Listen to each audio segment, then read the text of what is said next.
the matter of the people of the state of California versus Orenthal James Simpson, case number BA096. And so, my fellow Americans, ask not what your country can do for you. Ask what you can do for your country. I guess we can go ahead and kick things off. Are you good, Taylor? Yeah, I'm good. I'm ready. Okay. Welcome to Doomed to Fail, the podcast where we, just travel. I'm so bad. What are you even talking about? We don't travel. I mean, we travel, but not for the podcast. We'd like to someday. Have us in your city. Like and subscribe. Yes. Talk to the local venue. If a local library has like a spare conference room, ask them if we can host that. No. Exactly. Okay. So no, we're the podcast where we're constantly traveling as individuals. You were in San Diego. I was in Denver. That's true. Mm-hmm. We're probably the most jet-setting podcast of any podcast hosts in the world, right? We are. No, absolutely. Absolutely. Then you'll be in Palm Springs, and then I have to go to LA right after that. So jet setters. Breaking down barriers. Absolutely. So obviously this voice being heard is Taylor, our co-host. How are you doing Hello. today, Taylor? Good. We just got back from San Diego or last night, and then so I used to come home from a vacation like on Saturday. So you have like Sunday to calm down, So today we're just been like cleaning up. We went to a birthday party. It's very springy out here. It's beautiful finally. My neighbor came over. I didn't see her. She just snuck by, but left us a big, beautiful like bouquet of lilacs that I brought in the house, and it smells amazing, but I feel like I might die of allergies any day. What a But sweet it's neighbor. beautiful. I know. It's really nice. It's really pretty. I don't even know my Beautiful. neighbors. I barely have neighbors, and I could do a much better job. So I need to go down and say thank you Fair enough. and all that. Yeah. So let's go ahead and segue into our stories. And if I am correct on this, I go first this time. You do. Thank you. So I'll tell you what I'm drinking. Yes. I'm drinking this Pacifico IRL. But I am drinking rum by the teaspoon, Okay. which is the only way I drink rum. Yeah, they're a By the teetotaler. teaspoon. That's how you do it when you're a teetotaler. Teaspoon at a time. Yeah. Well, that's why you never get drunk. That's why we call you Sober Taylor. Everybody calls me that. Everybody calls you that. Weird. Yeah. Mm-hmm. So I should be drinking Coors. Like I said, I just got back from Denver, and we talked about Coors in the episode where we discussed Chris Watts, and now I'm drinking real Coors, which is Coors Banquet, which is the tan colored can, and they're great. They're really good. Are they? Okay. I was going to ask if it was delicious or not. But I think it's a nostalgia of it. It's like I kind of miss being in Colorado, and like it's kind of cool to like, have a taste of the Rockies. But what I actually You were in Colorado love like now- last week, like yesterday, right? It has a place in my heart. Oh my forever. God. All right, continue. I adopt the personality of any place I go. But so realistically for today's drink, I chose Lone Star. Are you familiar with Lone Star? No, what is that? So it's a Texas specific beer, but it's probably the shittiest one. It's what you get when you can't afford Shiner or Ziegenbach. I don't know if Ziegenbach is still considered a good beer. It was when I was in high school or college. High school. I meant college. Whatever. Whatever. But it's basically it's kind of like a Coors Light. Like it's just like kind of like a run of the mill. It's not as bad as Keystone, but it's not as good as this banquet version of Coors. That banquet Coors. Cool. Yeah, exactly. And the reason we're doing that is because we are going to be in Texas, which is where you need to be when you drink Lone Star. Makes sense. And the reason we're in Texas is because we're going to be discussing an angel of a woman. Ooh, a lady. Andrea Yates. Oh. Ooh, yeah. See, I set you up. I set you up for failure. She's not an angel. I have conflicting opinions about Andrea Yates, and we'll be discussing it at length here. All right, let me know. Per usual, Taylor, I'm going to try not to make excuses for people who do messed up things, but this story intertwines two things that for me obviously make sense. Devout religiosity mixed with mental illness equals bad shit. Yeah. How familiar are you with Andrea Yates? I can't remember the details, but I know that she killed a bunch of kids. Her kids. She drowned them in the bathtub. Is she the bathtub drowner? She's the bathtub one. Oh, and the oldest one was like, "I'll be good. Please don't do it." You know what's Right? funny is like yeah, you're right. But and I always mix this one up with the one who like buckled her kids in the seat Yeah, of the back car and then said like a a bunch of black guy did black it. guys. Yeah, An yeah. asshole. Yeah, I shouldn't talk more about that because maybe that'll be the next one I do. we'll do it Uh, someday. so yeah, you nailed it. That's Andrea Yates, and that's what everybody knows about her. She drowned her kids in the bathtub, and I went pretty deep down the rabbit hole trying to figure out like what was going on with this woman and how this all came about. And I literally just hit on devout religiosity and mental Hmm. illness. Later on, I'm going to describe why I'm prejudiced, and I came up with that because Andrea Yates has a unique distinction where any pet issue you have, you can attach to it. It's spousal abuse, it's loneliness, it's a women's place in society today, it's mental. It's like everybody can attach an issue to it, and mine are Yeah. religiosity and mental illness. So there we Hmm. go. Hmm. On one episode of last podcast on the left, you might remember Henry said something that I'm gonna paraphrase and probably semi butcher here. He said something to the effect of religion turns dumb, naive people into dumb, violent people. Yeah. You remember that one? No, but I get it. But I agree. Agree to agree. And that's kind of like what I kept thinking about as I was reading this. And you know what, Taylor, just look up the Yates family. Okay. I don't want to. I'm sad. I know the Okay. kids make me sad to look at, but Andrea and the husband, his name's Rusty, we're gonna get into, are it's interesting when I look at them because they just look so average. Just Yeah, yeah, yeah. painfully average. Absolutely. I have like no desire. I mean, I guess I should. Like, I know a lot of people, like my brother-in-law and his wife, they always get like family portraits done, like nice ones, and we just like never done that. I just feel like that'd be weird if I like dressed up and like went to You're Sears. way too cool. You're way too fucking cool for that. That's like what lame people do. Look at the picture of Andrea Yates and Rusty and tell me that you belong in a similar photo lineup as they do. No, I don't. Oh, beautiful boys. Yeah. Okay. Okay, go ahead. So in the case of Andrea Yates, I think it took a repressed and depressed person and turned her into a violent and numb person. That's what I get when I look at those pictures of Andrea Yates is like there's just nothing there. Like she's Yeah. smiling, sure, but like in the eyes, which I know you don't agree, I just don't see a lot of life behind those eyes. Like there's something like Hmm. the guy's he's loving it. Like he's scored. Like he's doing great. I don't see that in her Yeah. eyes though. Is she like, she doesn't have a job, right? She just like stays at home. Yeah. Yeah. Yeah. I mean, some So people like that, but yeah, also it can be very lonely and horrifying. yeah, I'm actually gonna lean on you a lot for this one, Taylor, because I don't know Hmm? what it's like to be a mother or a woman, which I guess are kind of synonymous with one another. No, we're Or different, but it's hard. Yeah. well, I should have said woman and then mother, whatever, doesn't matter. And then Yeah. also be like our age range because I it's gotta be kind of in her case awful. I know that there's a lot of happy mothers out there, but they also didn't have 5 children with the goal of having a lot more than that. So like Ugh. at Good. 36. That's So too many children. No, I mean, it's different for everybody. It's not, I don't think it's not super easy for anybody, but you just like have to figure it out. Like, I have a great husband, so we split everything, but other people don't. And like that could make it a lot harder. yeah. I also like, I don't know if I told you this, but someone that I'm connected to on LinkedIn like started a group for like dads who it's like it's hard to be a dad and have a career. And I was like, this is fucking cultural appropriation. Like, go fuck yourself. It is not hard for a dad to have a career. Like when you have kids, like women's value goes in the workplace, like they get paid less. Like if you tell people you have kids, you get paid less. A dad gets paid more because they assume that he can like work harder and will have more time. So like the more kids you have, the less you get paid if you're looking for a new job because the assumption is that you're not gonna have time to do it. Like that still exists in the workplace today. I mean, yeah, that's not. This does not surprise me. Like this Yeah. all sounds like it's like this feels like it's been since time immemorial has been the Yeah. case. If it's hard, but it's also wonderful.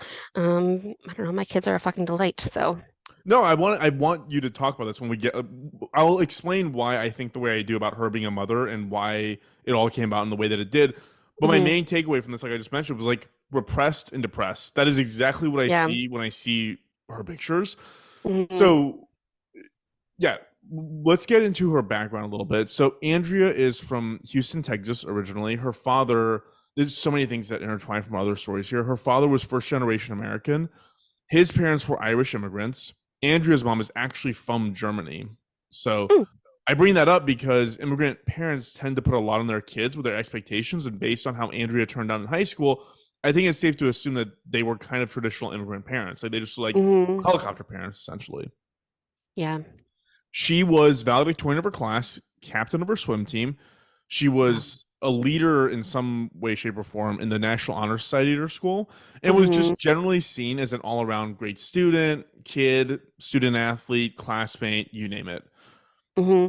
I would I would say that she's the girl that if you met her in high school, you say, "Oh, she's gonna go places. Like she's gonna be someone," you know. Hmm. Hmm.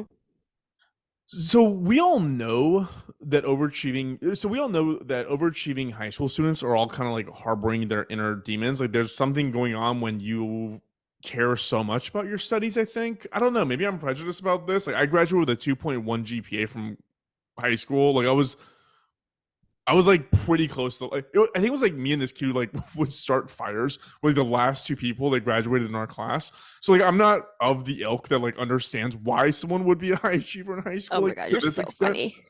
I But mean, like I wasn't sporty, obviously, but I was, the secretary of student council. I was on the National Honor Society. I was junior UN, right? You did junior UN. I didn't. I wish I did though. We didn't Damn, have wow. that. I wish I had. And then I had a extremely high grade point average. Seriously? Yeah. Like what was your GPA? I don't know, like 3.9 or something. Were you like top of your class, like valedictorian? No, I think I was like 12th out of like 400 or something. Taylor, I'm you very were smart, farmers. 12th? I think so. I may be making that up, but I'm going to say that for the record because no one's ever going to be able to fact check that. But I'm pretty sure I That's was like so smart right up though. there. That's Thank you. so smart because you could be lying and literally nobody will ever know. And they'll be like, Taylor's a genius. She graduated But with that a also 3.9. proves how smart I am. So no matter what path we take, I'm Okay, super smart. so I know that in any episode that we start talking about stuff, you're gonna start yelling at me about things, and now I know that this is the thing you're gonna yell at me about. Okay, so just Okay, well, I'm preface saying that. I'm saying that like I'm fine, but it also like when we do our homework with the kids, like Juan has to do it because Florence and I both get so stressed out and she starts to cry because I remember being 8 and crying over my homework because it wasn't perfect. It Like was such different children we were, like vastly different. But this is the part where you're gonna start being upset at me. Okay, Andrea went on from high school to become an RN. And Mhm. look, I love nurses. Taylor, you know I love nurses. Like you met my exes before. And there's We know no that. shade to nurses at all. But why the fuck would you work so hard in high school to become an RN? Like it's a hard job, but it's not like becoming a neurosurgeon. Like, why would you work that hard? Like, go fucking hang out with the kids. So the girl I'm dating now, I hope she's not here. But the girl I'm dating now, like she's an RN. And like the story she tells me of her high school days, like she was like jumping fences, running away from cops. Like that's I what mean, she did. it's just it's not like my high school grades mattered in my life. But if you're the type of person that thinks that they matter because people tell you they matter, like I just like worked really hard. I would have been like super disappointed if I hadn't. It wasn't like to an end. I don't know. Interesting. It's Interesting. just for the sake of learning and knowledge. Okay, so I do have a rant that I'm not going to do around how to raise children because I feel eminently qualified to discuss this topic, We can have especially in front of that you. could be a side show. But I do think there's something to rule followers versus rule breakers and Hmm. how that manifests in adulthood. I mean, That I also like when we were 15, we told this dude we met who was a college dude that we were 16, and I used to stay the night at his house like every weekend, and we would just drink with college guys. okay, well, that's But I rebellious. got a lot of good grades. That's rebellious. Yeah, Yeah. I'm not yeah. saying I wasn't cool because I was very cool. No, no. I totally believe that you were cool. I mean, you're so cool. That's what we're gonna have dinner on Thursday at Palm Springs. Oh Lord. Okay, go Okay, ahead, keep going. so I'm gonna keep going. Please do. I'm sorry. No, no, this is great. You asked for banter, we're doing banter. So in 1989, Andrea met a guy named Russell Yates who went by Rusty. And like he couldn't have been that old, right? Like a Rusty needs to be like an old grizzled Yeah. Vietnam vet, right? Mm-hmm. Whatever, doesn't matter. Rusty was a NASA engineer. He was on the engineering computer side of things, and he was Cool. fairly accomplished. His biggest downfall is that he is or was an evangelical Christian. Hmm. So out of all the versions of Christianity that I look down on, evangelicalism is pretty much at the very top of that list. And what's interesting about this is that most of Americans agree with me. Hmm. So I read this article that included a poll in a publication called Christianity Today. The incredibly awesome and sassy title of this article is, quote, evangelicals are the most beloved US faith groups among evangelicals. Yeah. At first, I was like, I'm not going to read this article. Then I read the title. I was like, oh, I got to go through this. This is fantastic. That's So, hilarious.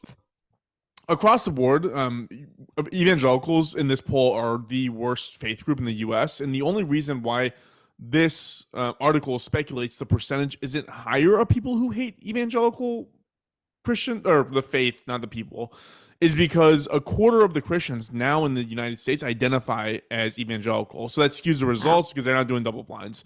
Hmm. It's weird because I wrote down here because like I think of like Catholics and I actually like kind of love Catholicism because of how dark and morbid it is. Like there's just like it's just vastly different than I don't know. Like It'd be hits fun if it wasn't different. for all of the kid raping, you know? Yeah, I'm not gonna disagree with you. I'm not gonna record. But I understand. I like the ceremony of the pomp, the drinking of the blood, Yeah, that's it's fun. like really macabre Looking and at kind the of cool. Yeah, naked dead guy. Yeah.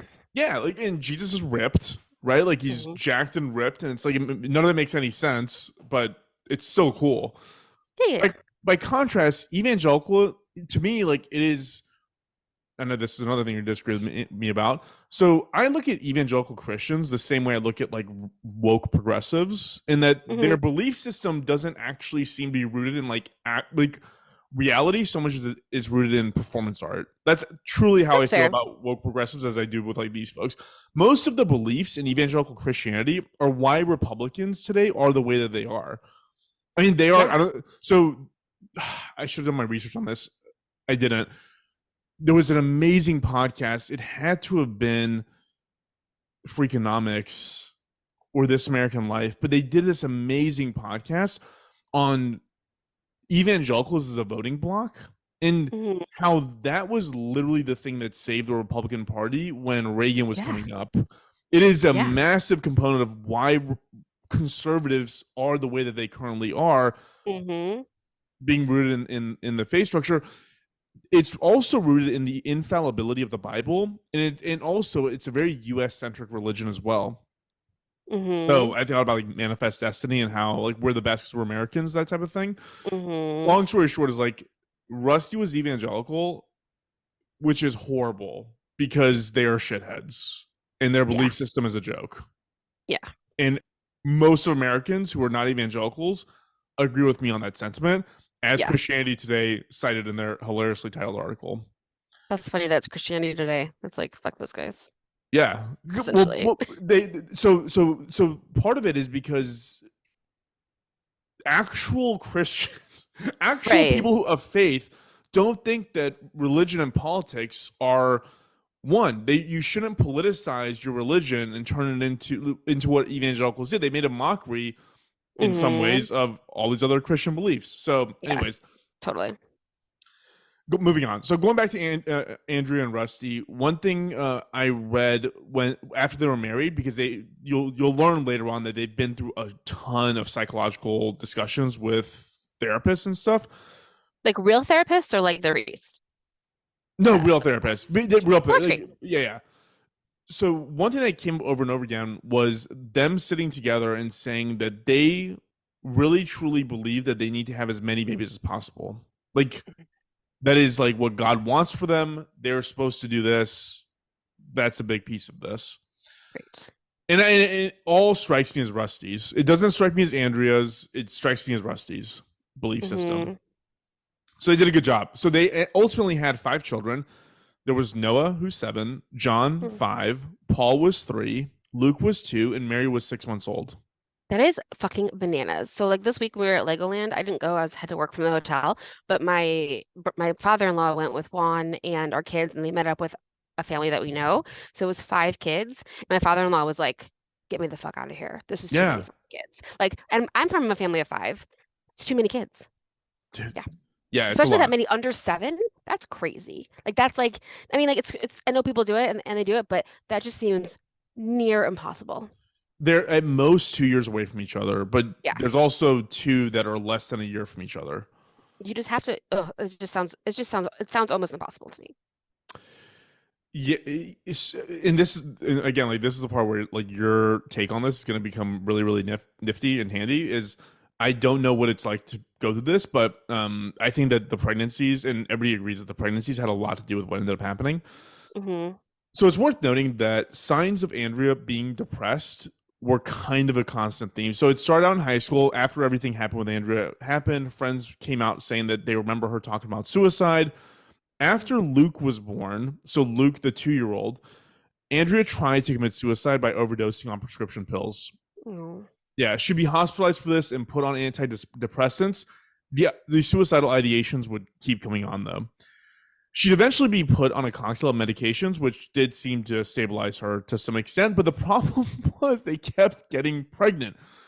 And she couldn't be on meds when she was pregnant because it would come out in the milk or something. I don't know Well, scientifically how this so works, but you have to be careful with what obviously when you're pregnant, you're like you have a baby in there, so you shouldn't like binge drink. You can have like a glass of wine every once in a while. That's not going to kill the baby. And after you have the baby, like you can have a glass of wine and that's not going to kill the baby in the milk either. But I have been taking Zoloft for like 12 years and they said that like it's okay to use it when you're pregnant. And I tried to get off of it when I was considering getting pregnant for the first time and I was like no.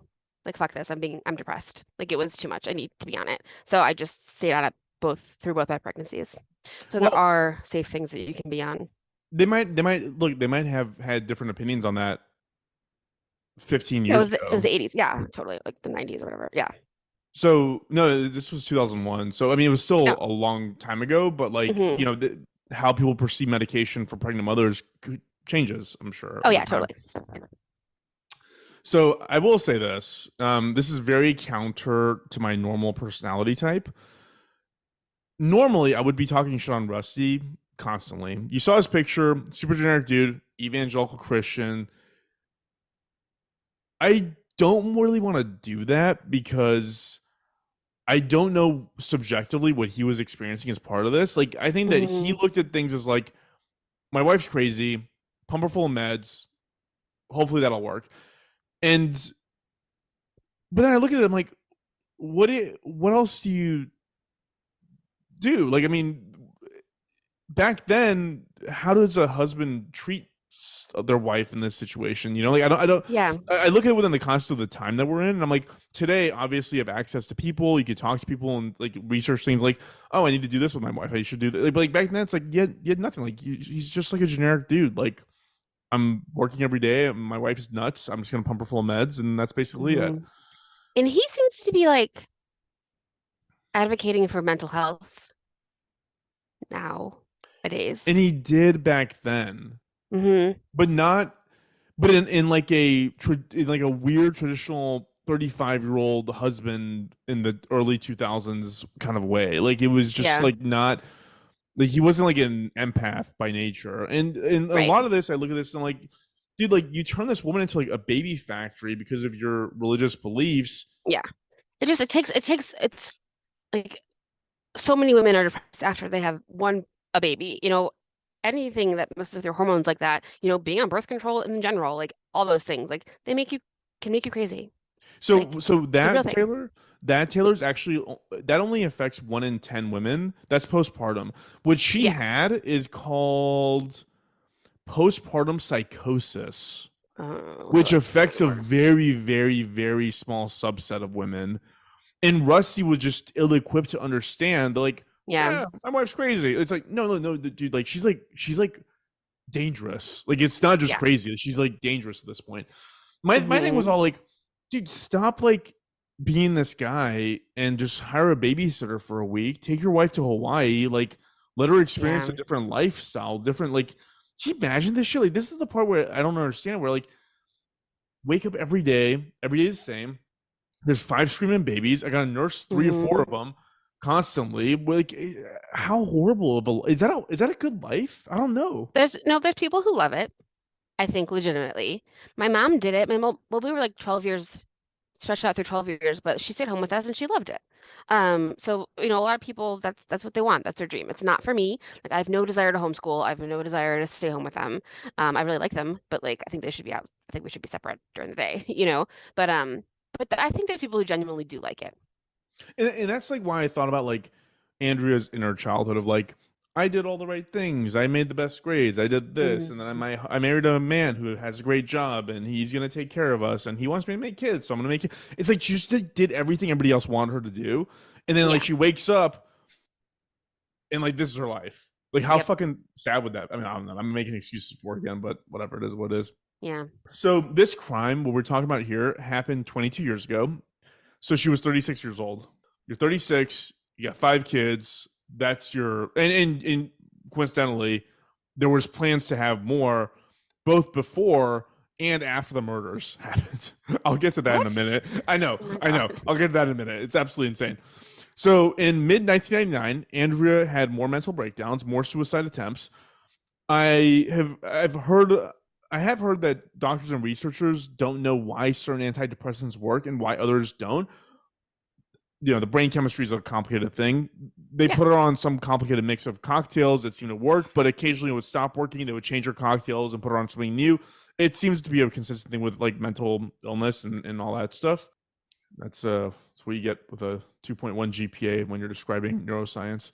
It's complicated shit. It Um, is. so she had another suicide attempt in mid 1999. Rusty apparently walked in on her trying to slice open her wrists. Oh, Jesus. Yeah, she was again hospitalized, and while being treated for this attempt, Andrea is quoted as saying, like, Taylor, this stuff is so scary to me because like it's like you're hearing someone's like demons come to the forefront. Yeah. It's so fucking scary. And then you look at the pictures of them smiling. It's like I'm gonna talk more about that. I'm gonna compare it to a movie that and then we both love. She was quoted as saying while being hospitalized here, I had a fear I would hurt somebody. I thought it better to end my own life and prevent it from happening. There was a Ugh. voice, then an image of a knife. I had a vision in my mind. Get a knife. Get a knife. Oh my God. Oh God. It's like, like Yes. so yeah. So like I said earlier, Andrea was diagnosed with a much, much more severe version of postpartum depression called postpartum psychosis. I wish I remember the numbers on this. 1 in 10 women get postpartum depression. It was something crazy. It was like 1 in like 10,000 or 100,000 get postpartum psychosis. It's like a very exceptionally rare diagnosis. It's also referred to as PPP, and the symptoms include delusions, hallucinations, disorganized speech, abnormal motor functions, confusion. They called it severe difficulty sleeping, mood swing, and a whole host of other things. Like it almost sounds like a Yeah. schizophrenic. Like it sounds like you're going through, and we'll learn later that she was actually having auditory and hallucinatory visions going on at the same time. Yeah, none of those things is someone who should be around children. Yeah. Yeah. And like, it's been interesting that they had her hospitalized, but then she went back. I guess she had. I mean, what are you gonna do? Well, so I actually didn't write this in the outline, but it was an interesting point that I probably should have, which is like towards the end when things really hit a crescendo, because you're gonna see she's been hospitalized many, many times. One of those times, the doctors tried to involuntarily commit her. They're like, she's dangerous. Like, you need to like, we got to do this. Yeah. The husband was really adamant, saying, "No, we'll commit her, but it has to be voluntary. We want to have control over it and when it ends and all that stuff." And so they're like, "Fine, we'll acquiesce as long as we're going to do it." He did it. The problem was, if you do it in a involuntary commitment, there's no insurance limit on the maximum number of days that you can stay. But if you do a voluntary commitment, the insurance limit in Texas at that time for Blue Cross Blue Shield was 10 days. So they got 10 days of insurance coverage. On the 10th day, Rusty's like, "We're not paying out of pocket for this shit." And they checked her out. Wow. Didn't mean she was good. Didn't mean she was well. But he was Mm-hmm. like, "What am I going to do? Am I going to spend $7,000 a day here? No, we got to check you out." Great. Good job, America. No kidding, right? Fuck. Yeah.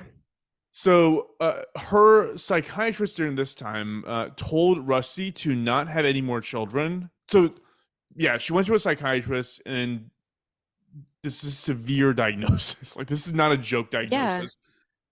The psychiatrist is like, guys, y'all really, really need to not have any more kids. Every time she has a kid, you are only going to exacerbate the PPP.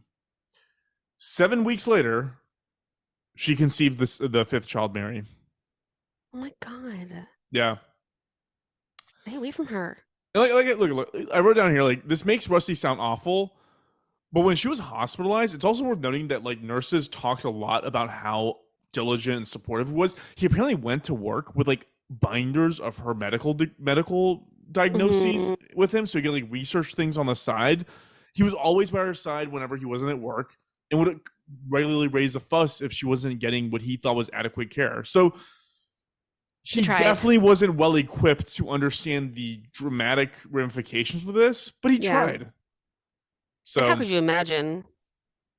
Yeah, like this is the stories. These are stories that Stephen King makes up. Like, you can't imagine this happening to your own life, right? Yeah. So, anyways, going back to Mary. So she gave birth to Mary in November of 2020, and in March of 2021, shortly thereafter, Andrea's father died after an incredibly long stint with Alzheimer's. That was apparently very debilitating.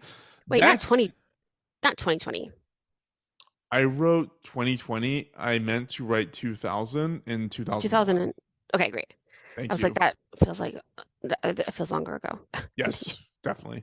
So yeah, March of 20. I was going to say it again.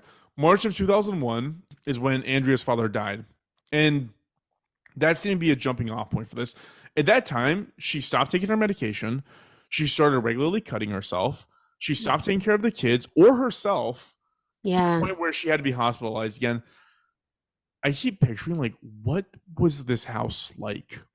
If you're Rusty, who presumably is normal, what is this house like? Yeah, horrifying. Like, it sounds like a vision from a nightmare. I'll never find this again, and you know what? I'm probably gonna go post on Reddit to figure out what this was. There was a video I watched like forever ago where it was a show or a TV show or a movie. It was a clip of some sort, but there's a man in this like room watching TV and ignoring his wife, and the wife keeps trying to get him to pay attention to her. He doesn't, so she goes in the bathroom and breaks the glass window or the mirror, and then starts cutting her face with these shards of glass, and goes out and says, "Will you pay attention to me now?" Like, do you know what I'm talking about? No, that's horrifying. I need to find this because I saw it forever ago and it's been etched in my memory. I probably saw it like 25 years ago and I still can remember this to this day. Oh, totally. That's a horrifying scene. Oh my God. Yeah, it was. But like I kept picturing it when I was doing research for this. So, anyways, so again, Mary's born, father dies, she goes back into like this state that she's in. After being hospitalized, got released again, and a month after that release, experienced another episode where she became catatonic. Like, she's starting to almost come across like she's possessed. She later would tell police that on this day, she filled the bathtub with water and just stood there staring at it. Like, just stood there staring, not saying anything, probably not even blinking. And she did also mention later on that she thought that what she was thinking about while she was staying there was killing her kids that day. That was all she did. Again, she got Rusty came in, found her doing this. She got hospitalized again, and then she goes over to the psychiatrist ward. By this time, it was pretty clear that Andrea was for sure suicidal and for sure incapable of caring for herself or the kids. Rusty was actually told by her doctors to never leave her alone, and definitely never leave her alone with the kids. Oh my God. Most of the time, Rusty didn't. Most of the time, he didn't. His theory on it after a while was like, well, look, she's a grown woman. Eventually, she's gonna have to be alone. Maybe I can like kind of wean her on to being alone with like the kids. That makes sense. I mean, who knows? And he would do this in like very controlled. It was like a controlled experiment. Again, like, I'm giving him credit for this. I don't know if I should, but I am. On June 20th of 2001, for 1 hour, he left her alone. Rusty went to work, and Rusty's mom, Dora, was supposed to come over an hour after. So I don't even know if it was like forced scheduled like that or anything. I think that Rusty planned it because he was like, yeah, give her 1 hour alone, and then you show up, Mom, and then take care of things, right? Right. Let her try it for an hour. Exactly, exactly. So like, again, I don't know how much to blame him for that, Hmm. but I can say that during that hour, she filled the bathtub up again, and then systematically drowned all five of her children. Oh my God. She started with the eldest, so she started with the not the eldest, so two under that.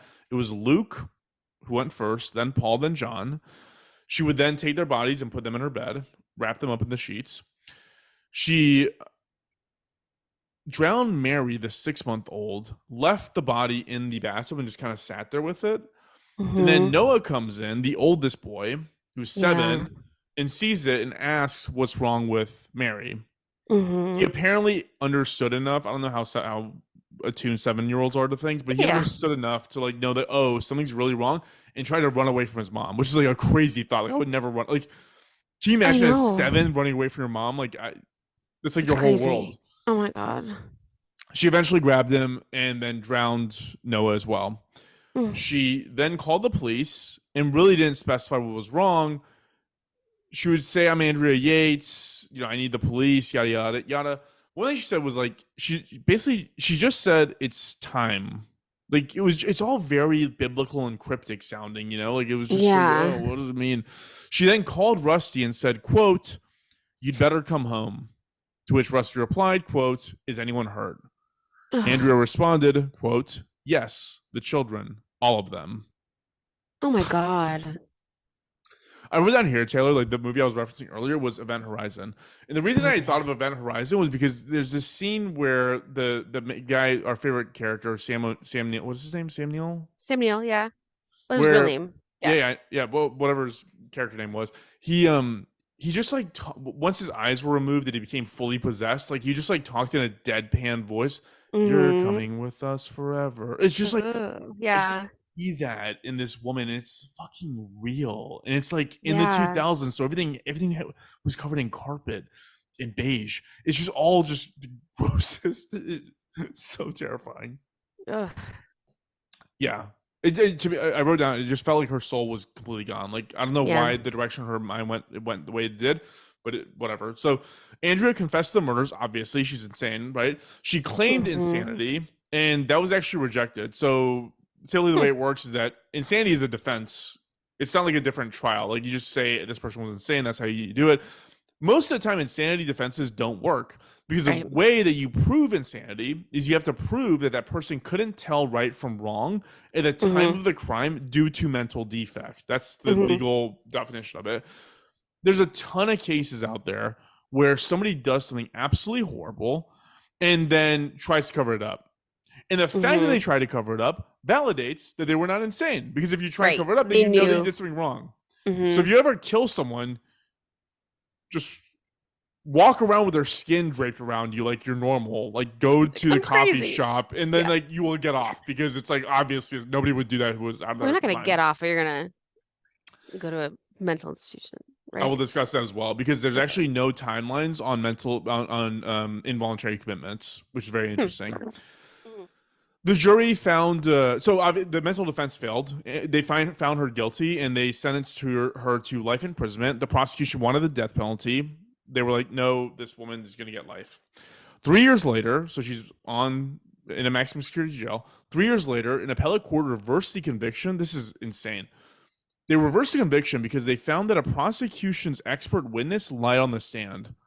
The guy's name was Dr. Park Dietz. He had testified that weeks before the murder, a Law and Order episode aired of a woman who drowned her kids in a tub and then claimed insanity defense to get off. There's this woman that I'm gonna reference a little bit later on. She wrote phenomenal articles about the case, the Mhm. murders, her life. Like her articles are mostly what I referenced for this. She wrote a book about it as well, and I'm gonna quote her here later on. She was also the a writer for Law and Order during this time when this happened, and she came out saying, "No, I'm a journalist now who is covering the Andrea Yates trial. You referenced this time period of Law and Order that I was working as a writer on. We never did that episode." Huh. He was just totally making shit up. Weird. Yeah. And so because of that, the appellate court was like, no, like that testimony could have been enough to have swayed the jury into thinking that she was literally just trying to fake being insane. So we're going to reverse the Right. conviction. She was retried. She was found not guilty by reason of insanity. And then, like I mentioned before, like this is an interesting part of the insanity defense. You don't actually get time for being insane. You're just held until you are evaluated to be determined to be sane again. So Right. that could be a month, a year, never. It's Forever. totally, Yeah. yeah. And so that's where she ends up. She ends up in a mental facility in Texas. It's a minimum security facility. And every year she gets to come up for review to see if she's healthy mentally enough to be released. And every single year since this would have been 2005, she's refused to go undergo her review. She doesn't want to do it. Yeah. Apparently, she's happy. Like Yeah. What's she she's gonna do? Like get a job? like apparently. So as far as I understood it, like she's just like numbed, right? Like she's just on medication, Mm-hmm. completely zonked out, and is just like just sits there and like it's like the chief and one flew over the Yeah. cuckoo's nest.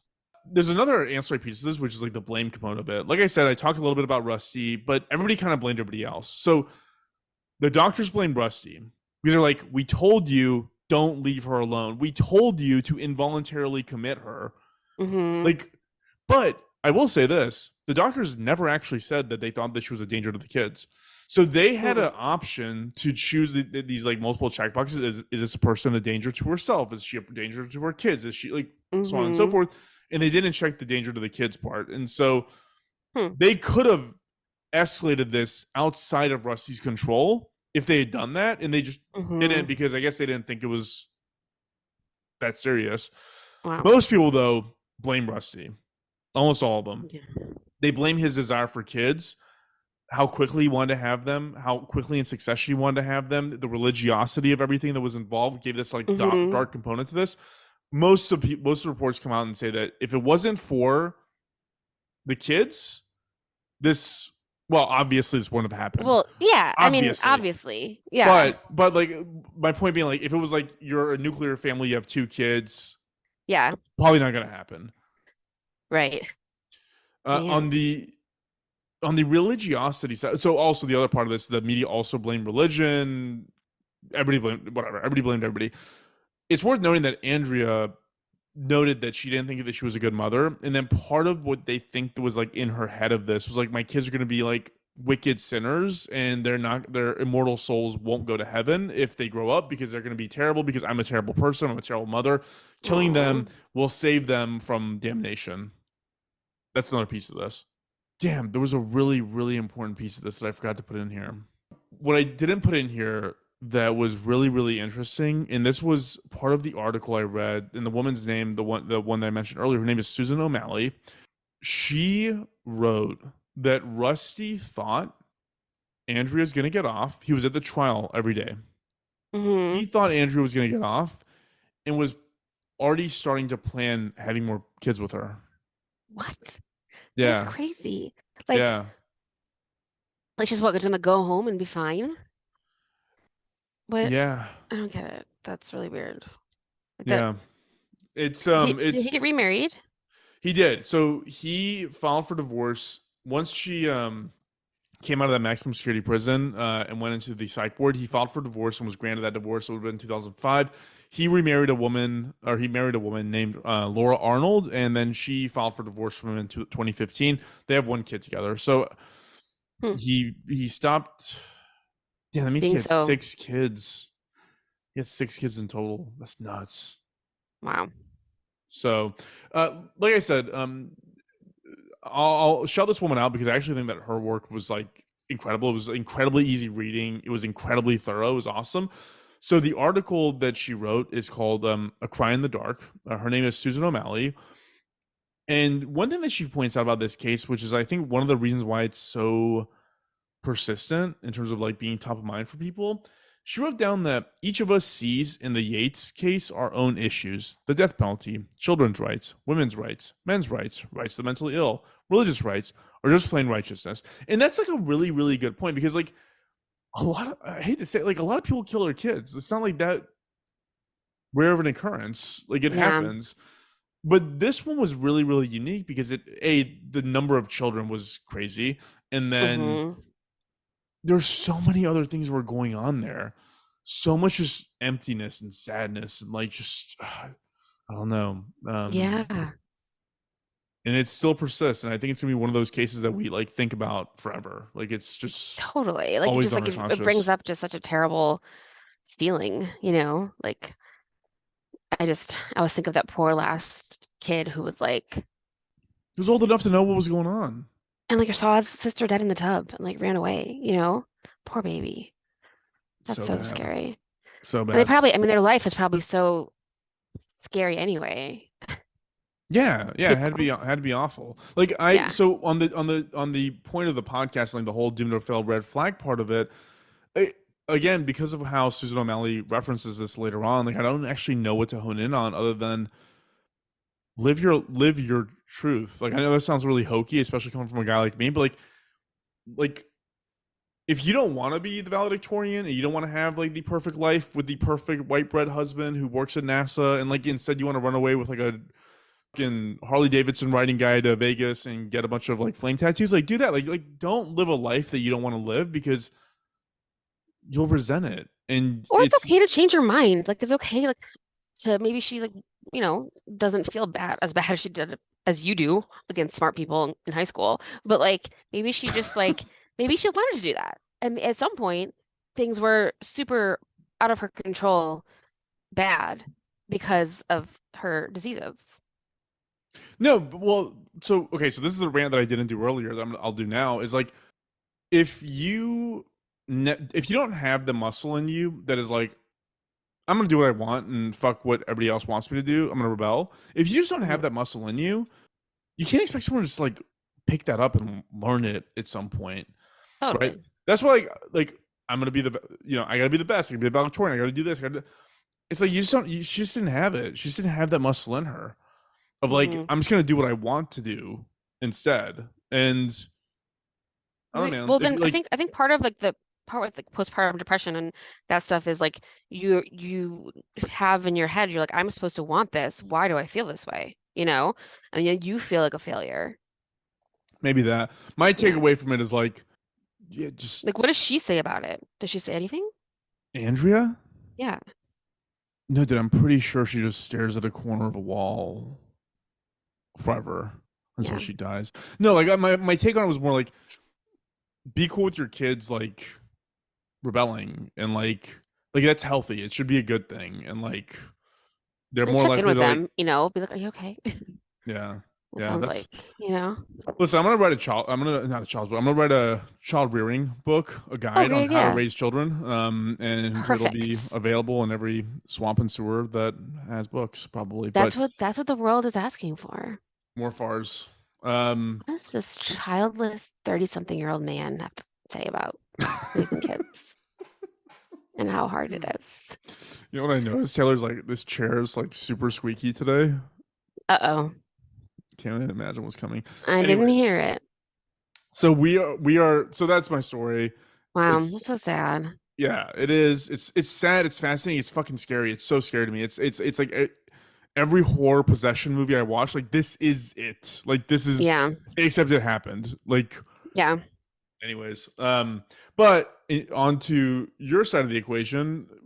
I'm gonna pull out my teaspoon of A rum. teaspoon of, do you have measuring cups? No, definitely not. Just curious. I'll grow up eventually and get spoons that measure things, but not quite yet. Yeah, you don't need to. Yeah, I mean, 42. 42 is the age when you start having to invest in like measuring cups. okay, you do you. That'll be an example. Yeah. Yeah. Cool. Well, awesome. Thank you for sharing that terrible story. Let's flip over to talk about historical failure and the crazy story. You might have guessed by the rum that we're going into the high seas, and we're going to talk about the mutiny on the Bounty. Have you heard of that before? I have. This Actually, is that was this a is this is oh my god. This is an Amistad, is it? no, No, because that's Amistad. This is Bounty. right. Correct. The Bounty is a ship, though. See, I know enough to know that. I knew. So Yes, okay, so I have high heard of seas. it. High seas. So the Mutiny of the Bounty, I got this idea actually from my boss. She mentioned it. She was like, "Oh, I was looking this up this weekend and it was crazy." And I was like, "Cool." So I was gonna do something else this week, but then I had to like read a book, and I was like, I don't know if I can read a whole book this week. I'm super busy, so I was able to listen to a book and watch a movie to learn a little bit about this story. So I read a National Geographic article. I watched the 1962 movie Mutiny on the Bounty with Marlon Brando, and then I also read the book by Captain Bligh, who's the captain. He wrote a book after called like The Mutiny on the Bounty. Essentially, like, that's what it's called. So I read his book. So before I get to that story, I stumbled upon a true crime story while researching it. So I'll tell this really fast. So, like I said, I watched the 1962 film Mutiny on the Bounty. Super long. There's an intermission and an overture. I love an overture, but like it's crazy long. Marlon Brando plays Fletcher Christian, one of the main characters. He has this like really weird English accent where it's like high, like it's like a high voice and like a no, it's not. Brando's voice is not made to be British Yeah, sounding. no, it's real weird. So he's in it. He kind of plays like he's more of a rich guy, as we'll learn. So in the movie, they go to Tahiti. You're gonna learn this in a little bit too. There's a woman who dances like for Marlon Brando in the movie, and they do like a lot of eye contact, and you're like, I don't know, there's something going on between those two. Like they're definitely, whatever, looking at each other weird. So it turns out that this is real in real life. This woman, she's a 19-year-old actress from Tahiti. Like actress is loose. It was just like they went to Tahiti and like grabbed all the local people to be in this movie. And so he's 36, she's 19. He takes her back to LA and they get married. Her name is Tarita Terapia. She's still alive. She's 81. So he brings this like young woman back from Tahiti to LA. It was up and down because he's kind of a monster, just like, being a movie star, doing all these things, like being mean. They have two kids. In total, he has 11 kids. And Marlon Marlon Brando, Brando? mhm, and he died in 2004, but some of his kids are young. They're like younger than us. They're like 29, Seriously? which is bizarre. Yeah. So I bet they're like Teresa, pretty good looking kids though. oh yeah, everyone's real good looking. I mean, everyone's fucking gorgeous. Marlon Brando is gorgeous. I mean, he was. Yes, Okay, I know. I'm not wow. saying like Island of Dr. Moreau, Marlon Brando is gorgeous, but like Marlon Brando and Beauty and the Bounty is Dude, he had gorgeous. a kid who was 49 years old and died in 2008. Okay, wait, I'm getting there. Stop. Am I ruining things? No, just wait. Wait, don't read about his kids. Stop. So one of Hands his off the 11 computer. kids, the one that he has with Tarita, he has two kids with her. One of them is a daughter named Cheyenne. So Cheyenne has it rough. Her dad is like ignores her and is mean to her. He ends up buying some property in Tahiti and like building a hotel and having the mom manage it and kind of ignoring his family. So she's like, I hate my dad. Now it's the 90s. Cheyenne, Marlon Brando's daughter, has a boyfriend. His name is Dag Drolet, and he is abusive towards her. So he starts abusing Cheyenne. And then Marlon Brando has another son, Christian, from his first marriage, who's older than Cheyenne. Are you with me? So they're Yeah, step like it's just like like dude, it's just such a good looking cluster of they're humans. also good looking. Oh my God. So Christian is older than Cheyenne. They're half siblings. And Cheyenne, whose mom is from Tahiti from the movies, her dad is Marlon Brando, has a boyfriend named Dag, and Christian comes to Marlon Brando's house where Dag and Cheyenne are having a fight, and Christian shoots him point blank in the head and kills him. Good for So him. Marlon Brando's son kills his half sister's boyfriend, who's being an abusive asshole. Guess who Christian's lawyer is when he is on trial? The guy who oh god the Charles Manson prosecutor. Robert Shapiro. No shit. Yeah. I wrote Robert Shapiro, but a bunch of like exclamation points. So Christian pleads guilty. He gets 10 years. He serves 5. Cheyenne didn't testify. She attempted suicide twice. She was also pregnant with Dag's child. And later, they thought that Christian was also involved in helping Robert Blake murder his wife, but that's not like confirmed. And he's the one who died of pneumonia in 2008 at age 49. So Christian died. Cheyenne has her baby. Then she's diagnosed as schizophrenic. And in 1995, she's only 25 years old and she dies by suicide by shooting herself. Damn. Isn't that wild? It's like life is so life I don't. Well, depression's the thing, right? I was gonna say, like, if you're Marlon Brando's kid, like, life has got to be fucking way cooler than it is for me and you. I know. You just don't know, I guess, you know. Anyway, that's crazy. That's all. That's my true crime story I stumbled upon. Marlon Brando's so effortlessly cool. Like, Oh, I'm he's sure so he was. I'm handsome. sure he was a jerk off, but like, Yeah. it's like, dude, like the way he's rocking this suit, like this picture of him and Cheyenne with like him holding her from behind with the lay on Hmm. was like Yes. effortless, Yeah. absolutely effortless. So handsome. It's crazy. And the kids are gorgeous. You know, like, yeah, everyone's beautiful. So yes. Okay. So that's just a crazy story that happened because I was reading about Mutiny in the Body, the movie. So I watched that movie. There is a Mel Gibson movie, but I didn't watch it because I'm not sure if we're ready to separate the art from the artist on Mel Gibson. Wait, I don't know if we're watching do one. we still hate Mel Gibson? I don't know, do we? I feel like yes, because of the anti-Semitism and his But I dad but being a literal Nazi. oh, you know what? I'm not up on the dad Nazi thing, but I think that like Braveheart. No, I know, but that was like before we knew about the Nazi. Anyway, who cares? I didn't watch that. It's available. So, okay, we are in 1787. Okay, And so we're a little bit past the American Revolutionary War. Britain lost, but they still have a lot of other things going on. They're fighting with France. They're trying to manage this gigantic slave trade that they're doing, and they're trying to colonize the rest of the world. So Britain is still very, very busy. It's November 1787, and a ship called the HMS Bounty heads to Tahiti. It's called Otahiti, and then later it changes to Tahiti. I don't know why. The captain is William Bly. The first lieutenant is Fletcher Christian. That's Marlon Brando. And in total, there's 46 dudes on the boat. what's up, first lieutenant? Is that like He's like, so because the Bounty was not the biggest ship, it was one of the smallest ships that the British Navy had. It was called a cutter. So because it was so small and I'll tell you what they were going to do in a second. It had no officers other than Bly. So the captain was the only person who was actually an officer of the Navy. Everybody else was like just like kind of like regular sailors, okay? including Fletcher Christian. It's a very small crew, no Royal Marines to protect the ship, which you would usually have. So it's like a pretty small group of folks, those 46 guys. Okay. The Captain William Bly had traveled to like all around the world a lot before. He went with someone named Captain James Cook. Cook had first sailed to Tahiti in 1769.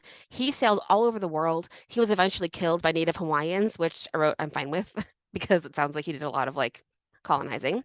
But the goal for the HMS Bounty was to get breadfruit to bring back to the West Indies to feed enslaved people, essentially. So in Tahiti and in that part of the world, like a little bit like north of Australia, like that area, there's a fruit called breadfruit.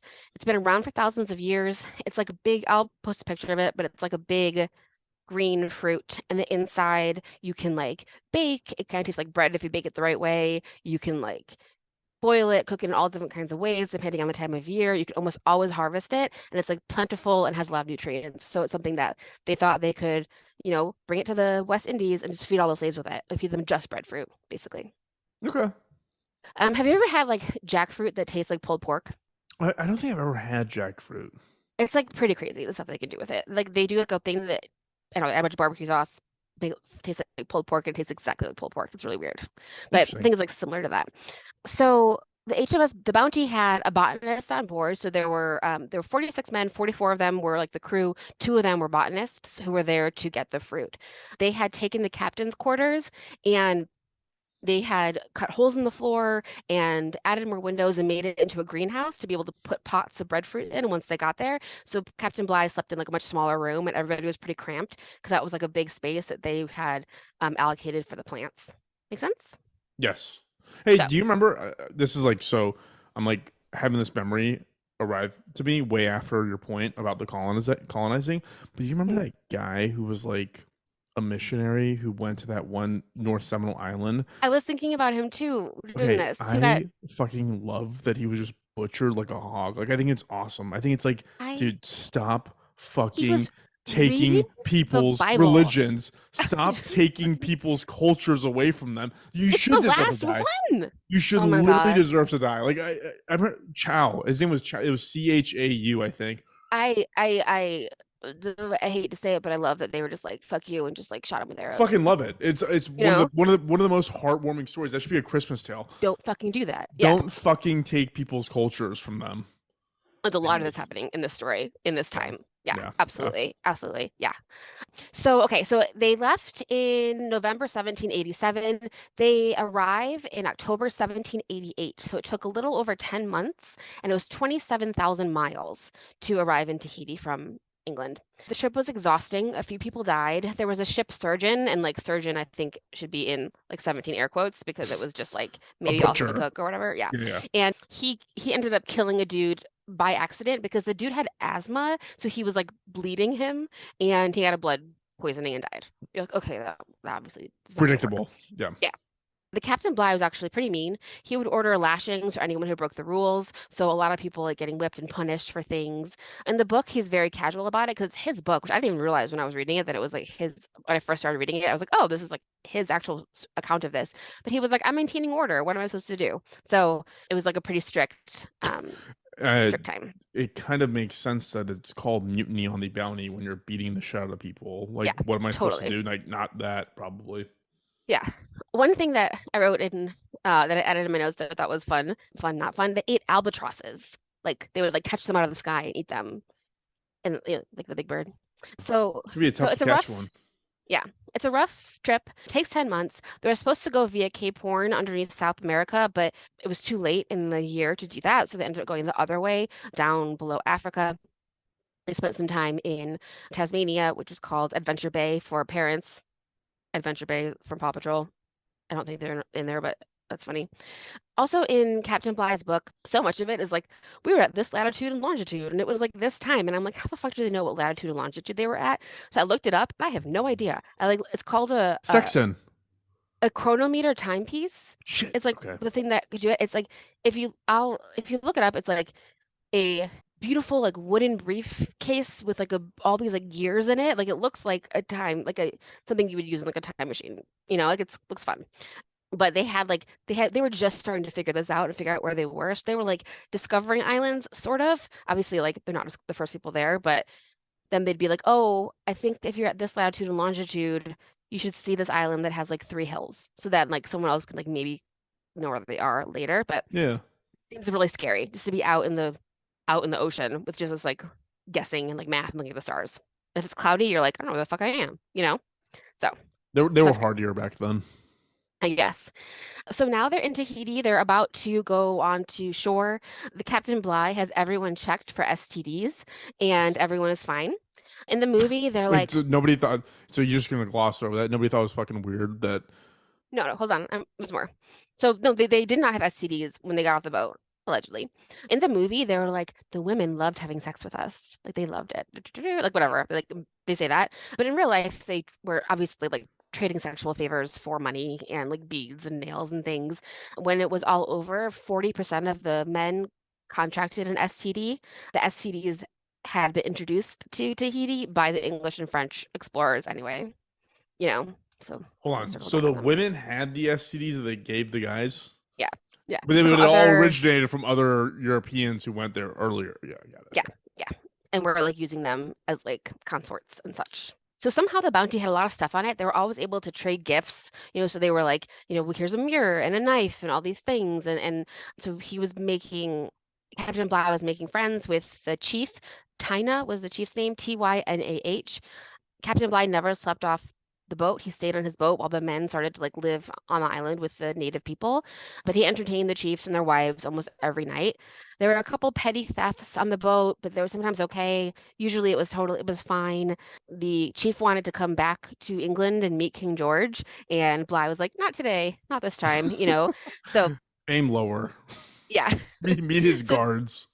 exactly. So they like made a little, they made friends, and he was making friends with the leadership and basically being like, can we have this breadfruit? This is why we're here. That's the thing that our king wants. And they were like, sure, a shit ton of it.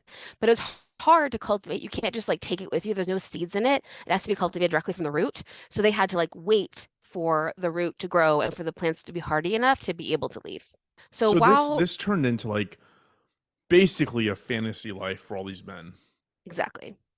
It sounds like a fantasy. Like It's fucking gorgeous. It was like delicious fruit everywhere. There's like beautiful women that are everywhere, and like yeah, no, they loved it. Yeah, I can see why they mutinied. Yeah. So Fletcher Christian, he is the I don't know if I mentioned this, but he's like kind of like the second in command. He comes from a wealthy family. Like they expected him to be a lawyer, but he decided that he wanted to like go on adventures and such. Fletcher Christian is 23 and Captain Bligh is 33 during this, just to get some ideas. Like in the movie, Captain Bligh seems a lot older than 33, but basically they were like not that far apart. He's Anthony Um, Hopkins, and yeah, he's not that old. That's like crazy. he's like, Anthony Hopkins was born like 6 years old. I know he was never 33. Yeah. Yeah. So Fletcher Christian had a girlfriend. Her name was Mawatua.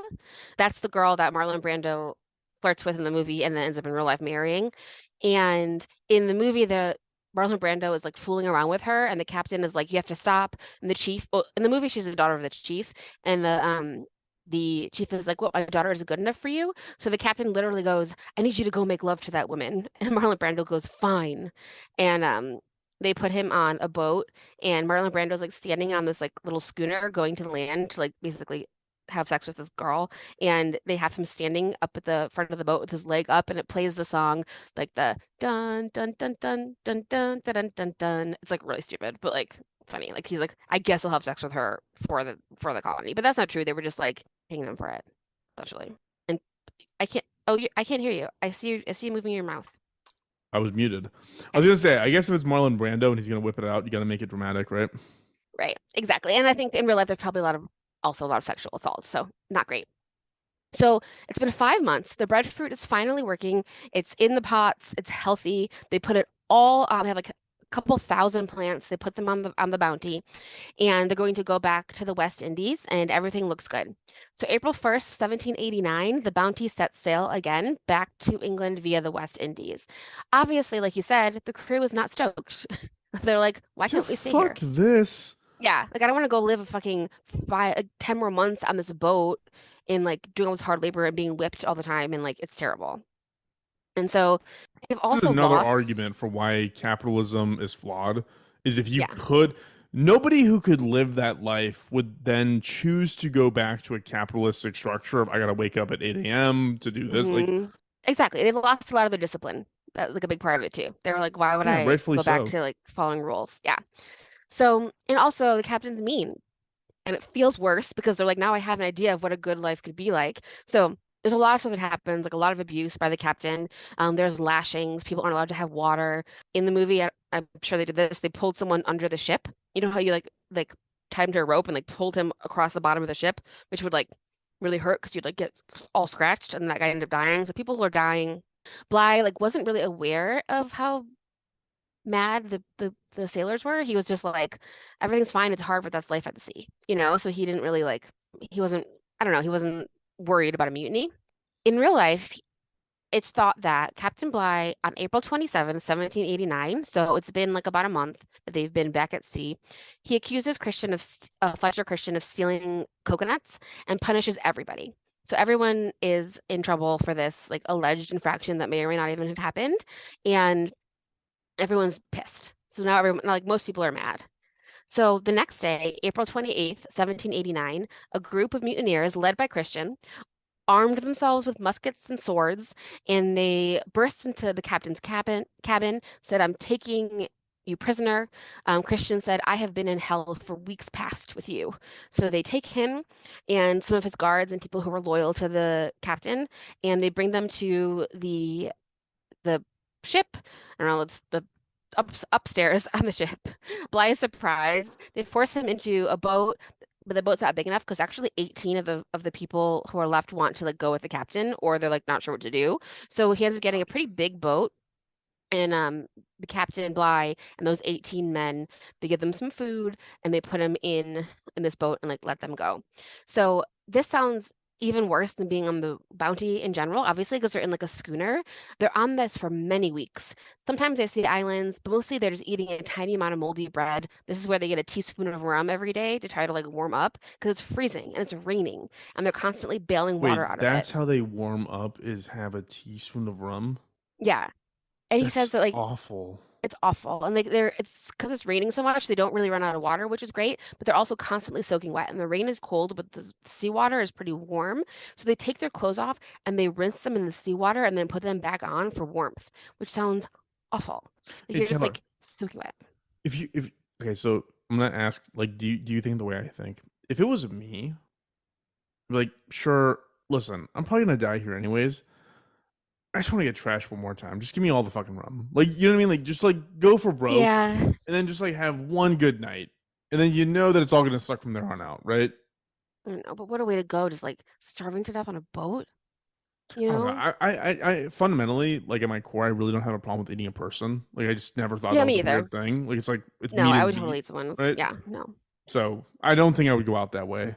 I definitely would spend my time trying to be someone that everybody liked, so no one would murder me and eat me. I would tell jokes. I don't know. So me and We'd you would have to sing. team up. Me and you would have to team up. So like because I don't want to hurt people naturally. So you'd have to distract them so I could grab them from behind and choke them. Perfect. I'll tell jokes. Okay, great. Now Yeah, we know. you're the funny one. We'll be like, hey, want to go on a boat with us? We'll be like, no, no. I've listened to your podcast. I know exactly what you have planned. So it is Captain Bligh and 18 men. Also, everyone is sick, obviously, because you're eating moldy bread and they're barely eating. So everyone like just like constantly sick. Meanwhile, the Bounty goes back towards Tahiti. They find an island about 400 miles from Tahiti called Tubawi, and they stay there. The natives are like, we don't want you here. Like they're different. It's a different group of people than we're on Tahiti. They're like, who are you? We don't want you here. They don't speak the same language. So they killed a bunch of them and like the sailors on the Bounty killed a bunch of the natives. They go back to Tahiti to the people that they know to get supplies, and so they lie and say that like the captain died. They don't tell anybody about the mutiny because they don't want them to know that this happened, and they take 30 Tahitians back with them to this island. Eventually, it's just too much. Like the natives who are there don't want them there, and there's a lot of killing and a lot of fighting, so they go back to Tahiti. So the mutineers are a mess.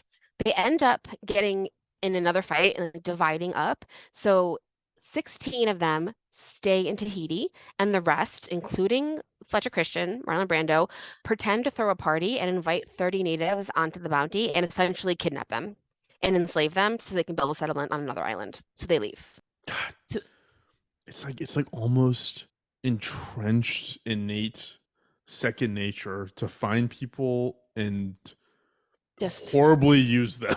Like it's horribly just use the them. weirdest. It's And that such a group like weird. includes women that they're like using as like sex slaves, It's essentially. such a You weird know? instinct. It's like when I meet a person, I don't immediately think, how can I use and abuse you to my own benefit?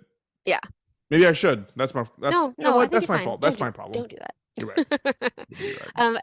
So now the original crew of the Bounty is in three different groups, and here's what happened to them. So group one is with Captain Bligh and his men. They are on that small boat. They eventually reach safety in Timor, which is like another island a little bit north. It's about 6,000 miles away from where they started. They get back to England and send a ship back to Tahiti to get the mutineers. Also, as soon as they took over the Bounty, they threw all of the bread plants out of it. So they were just like, "Fuck you. You're It also was never just like going to a. do this." It was just a form of rebellion. Yeah, yeah. So that's not even an option anymore. Captain Bligh does get court-martialed and acquitted of responsibility for the loss of the ship eventually. There were other wars and such, and Captain Bligh ended up being mutinied again in the Rum Rebellion in New South Wales, Australia, which was not on a boat, but like they like rebelled against him because he was being a terrible leader. And it's Australia's only military rebellion. And we can talk more about that later. I don't know much about it, but like you're a bad leader, Captain Bligh. And he ended up going back to England. He died. Oh, he got put on a ship for 2 years, on like a prison ship, after that mutiny in Australia. And then he went back to England. He died of cancer at home in London at the age of 63. Good for So him. he like kept going, even though he was, whatever. Then the second group, the mutineers that were left on Tahiti. So the ship that Bligh sent back in 1791 to get the mutineers was called the Pandora. When they got back to Tahiti, there were 14 left. 14 of the mutineers were left alive on Tahiti. The Pandora took them back. It ended up pretty quickly after leaving Tahiti sinking. It got like stuck in coral It sunk. They tried to save the prisoners, but four of them drowned because they were still shackled in the bottom of the boat. So now there's only 10 left. So these ten mutineers are left. They go back to England. Four were acquitted. Six were sentenced to death by hanging, and three ended up being pardoned, and three of them ended up being hanged. Thomas Burkitt, John Millward, and Thomas Ellison, they were all hanged on October 29th, 1794 for the mutiny. And they're the only ones who were ever actually punished I for mean, it. probably a good move. Like you can't have people just fucking. It's never gonna end well when. So here's one thing I've learned that you're gonna screw me again. There's so many. I think bad leadership is better than no leadership. Taylor's making a face. She's pondering the question. Maybe. No, maybe. There's like somebody has to take charge, right? Because absent any leadership, you have chaos. Yeah. And chaos is Yes. rarely productive. Oh, and that's what they ended up having, the mutineers, because they couldn't agree on anything. Right. And I feel like that's what always happens. Like that's what you see happening when like there is, like you like have a good idea, but if no one's in charge, like that's what happened to what was that thing with Occupy Wall Street? Yeah, 99% movement. Yeah. Yeah, they had no leadership. And That's so how yeah, all that shit ends up. Is like yeah, different factions yeah, totally. devolves. So yeah, absolutely. And that's what happens to the last group. So the third group is Christian and his group. They go to Pitcairn Island, which is another island where they want to have a permanent settlement with, their slaves. I didn't finish the movie. It's long. I think I like you can get it on YouTube for free, but they do find an island. Christian has a son and he has a pretty great name. So here's another name that you can give to your future children.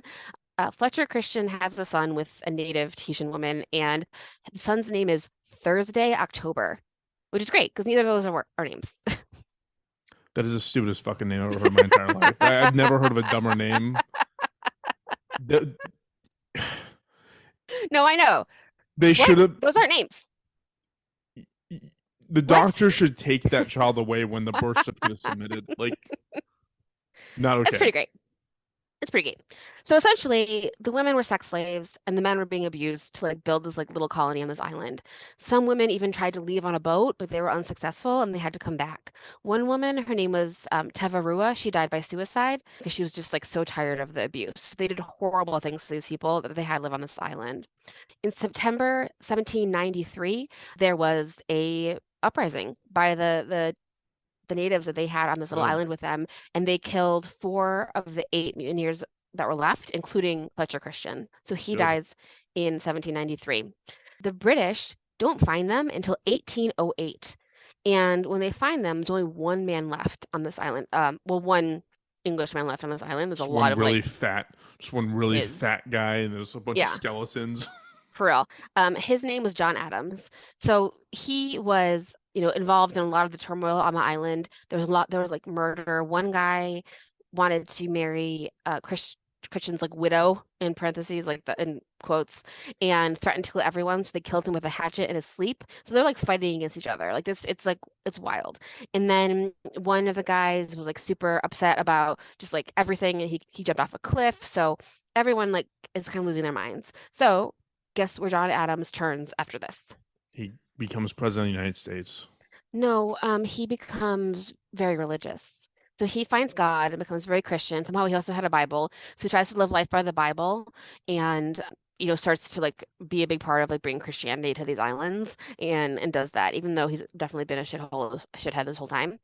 And then he ended up being pardoned. You know what's interesting about that? Like, you go to these places and you realize how incredibly amazing and rich that life is. Yeah. And tell yourself, I gotta make this like my old spot. I gotta bring Jesus into this. Like, it's just like what I mentioned when I talked about that one guy, the Egyptian guy, where it's like, why the fuck would you go somewhere and then try and turn that place into the thing that you escaped? Like, it makes no sense. There's actually a quote at the end of this National Geographic article where a historian in 2017 said European explorers effectively destroyed all the things that people had found exotic and attractive about Tahitian culture. Yeah. They did. That's fucking worst. So I Um, actually feel weird and guilty that I like Hawaii as much as I do because I know I we should know that, learn about that. huh? We should talk about that sometime. All the terrible things that happened in Hawaii. I don't know. I don't really know them. So I don't know them that well either. It's just I can intuit that like it's an American state, which means it was settled, which means there were missionaries, which means like all Hmm. these people who obviously don't look like Europeans with like crosses on the back of their vehicles, like they lost chunks of who they are as humans Hmm. because of Christianity and missionaries and stuff like that. And like I do love Hawaii, but like it's also I'm aware that it's kind of gross. Yeah, totally. There was a thing where no, this is funny. When one of the times when The Rock was on Saturday Night Live, they were like at a luau and he was like making fun of people and he was like, "Oh, cool, you're on your honeymoon. That's great. Do you wear Crocs in restaurants in Nebraska?" It was like so funny. It was like, what are you doing here? Yeah. So John Adams was allowed to stay. He died at on Pitcairn Island. He's buried there, so he's the only mutineer with a grave. Like he's buried there. The island is still a British overseas territory, because of course it is. It has a population of about 50 people, and a lot of them are like descendants of the mutineers. And there are a fair amount of people in Tahiti that are descendants of, you know, these colonizers and these people that came out there in 19 oh I don't know if I mentioned that when they got to Pitcairn Island at the beginning, they burned the bounty. So they burned the boat so they wouldn't, uh, have it as like evidence of what they had done. But in 1957, National Geographic explorer Louis Martin found what remained of the bounty off the island's east coast. So That's there's still cool. like parts of it that are under there. That's super Um, cool. yeah. And yeah, that's it. So I feel like the red flags are don't be colonizers and don't treat your people like shit so that they overthrow you. I hold on, I gotta find this guy. What are you looking for? This fucking absolute dipshit loser fucking dweeb, John Allen Chow, who was Oh, that all guy. of 26 years old from Scottsboro, Alabama. What an absolute dipshit. What do you mean? So here's the thing, like I have no problem with people in their religious practices. I growing up and having friends talk about how they're going to go down and do a mission service in like Yeah. Central America, like fuck you. Like who are Fuck you you, to dude. take their fucking culture away from them? Like what, because they don't fucking have, stock portfolios, they're less than you? Like what are you trying to teach them? Like Yeah. God, it's so offensive. And like, what's funny is like, okay, not funny, it's actually kind of awful. It's like I I got on those weird rabbit holes on YouTube, and the most recent one that I went down has to do with the narco wars and the cartel wars in Mexico. Hmm. And I've like had this thought multiple times where I'm like, dude, these people are fucking descendants of Aztecs and Mayan warriors, and they're cutting each other's heads off over like $3 worth of like weed. And it's Yeah. just like, and I try to like do the math in my head of like, how do you tie that back to missionaries and Catholics going over there trying to convert them to Christian? Like it's all there. I know it's there, and I need to think about it more. Hmm. But like, it is so fucked up that people do that and they think it's a good thing. There's just like no, like this, there's no redeeming quality to this mission. Like they were going to Tahiti to like take advantage of the women, take advantage of the culture, to steal their food so that they could bring it to the West Indies to be able to really cheaply feed their slaves. Like It's like all bad. there's no, It's all yeah, bad. it's all bad. There's nothing redeeming about it. I do want to say that Anthony Hopkins does look kind of young in this. Oh, he's 47. He does look, I mean, he looks the youngest I've ever seen him in this poster for The Bounty. I was just looking Do at you that. remember when he played the Wolf? No, wait, that was Jack Nicholson. Never mind. Jack Nicholson played the Wolf. Jack Nicholson is doing terrible. He like lives alone and is really, really old. But Anthony Hopkins, his Instagram is like him playing piano. It's quite lovely. God, what even the locals told this fucking moron They said they wouldn't take him they there. They wouldn't said, take "We're not him. going to take you there."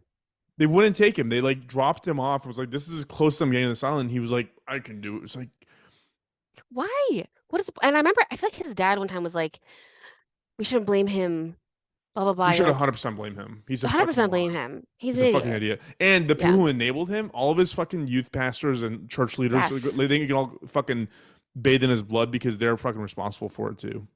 Piece of shit. Yeah, that story's terrible, and I hope those people on the island are doing fine. Yeah, no kidding. Um, I think I read something else about them. I don't know if this is true. This is just a random, possibly untrue story corner. That during like tsunami time, when there was like a big tsunami in like that area of like India and Japan or something, people on that island were okay. They survived because they had the tribal knowledge literally to know that when the ocean gets pulled back like that, they need to run to the hills, Yeah, of you know? course. Yeah. Like without any science or anything, like, or whatever. I'm sure they have something. You know what I mean? Super cool. Don't go there.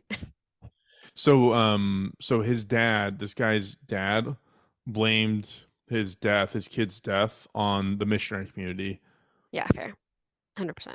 One of my really good friends, I hate fucking saying this, I wouldn't say her name, but like when we were growing up, we went to high school together, and she was like super, super Christian and was like always going on these missions. And I remember as a kid being like, oh, that's so cool. You get to travel and it's like fun. You get to help people. And now as an adult, I'm like, that was kind of fucked up. Like that was Yeah, kind no, of fucked up. I had someone also not say who it was, like, but they were like, I got to go to South America and help people. And I'm like, no, you didn't. That wasn't helping people. You're out of your mind. Like, that's absolutely not. Like, no. You Yeah. went there to like knock on doors and try to get them to be Mormon. Ugh, It's not the so same thing. gross. It's a different thing. Yeah. So, Taylor, yeah. I think we shine later in the evening. I think Yeah. at 10 a.m., like I'm kind of barely half awake, and at 8 a.m., you're 100% not awake. And I'm I a think morning that dove.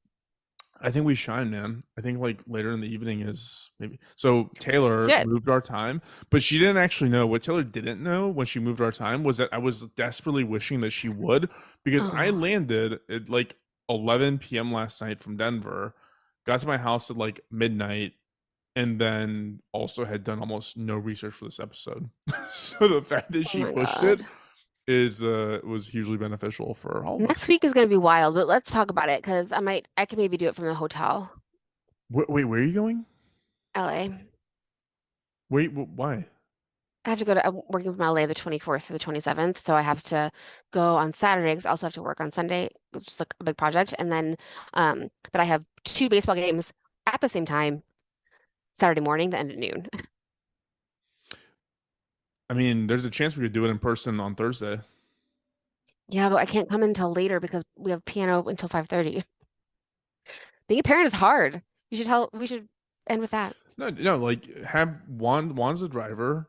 We have dinner. Well, fuck it. We'll order pizza at the casita, and then we can just have some bourbon and pizza and record. All right. We'll Okay, figure it we'll out. talk about it. I I'll haven't stop. I don't know what I'm doing. Okay, great. Thank you for everyone who I just don't stop. I have to say thank you. Yeah, Thank you, please. everyone. And also, I figured out how to review on Spotify because my cousin Lindsay asked me how to do that, and I was like, I don't know. So I found out it's on the app only. You can't leave words, but you can do the 5 stars. 15 people already have, so thank you so much. Please continue to tell your friends. We have hopefully some marketing plans coming soon that we'll talk about next week, and we'll get out to more people. But everybody, thank you for your reviews. Find us anywhere you listen to podcasts, also on YouTube as well. And I got us a Twitter just for fun. Awesome. Thank Same you, thing. Taylor. Doomed to Fail Pod. We're on Twitter as well. Now we're on everything.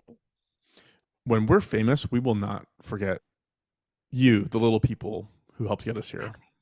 We'll remember you, our first 1,000 followers. Yay. Because right now there's like 7 of you. But I do think, but we are going up, and I'm very excited and happy to do this. So great. No, Taylor, we're way past that. We have like over 1,200, 1,300 downloads. No, I know, but like, doesn't mean. But the Taylor, last one is you need going to up express faster. positivity. I did. I just made something up, and then I felt bad about it, so I said something else. No, we have in the last 7 days we have 76 unique listeners, which is great. Hello, So 76 of you.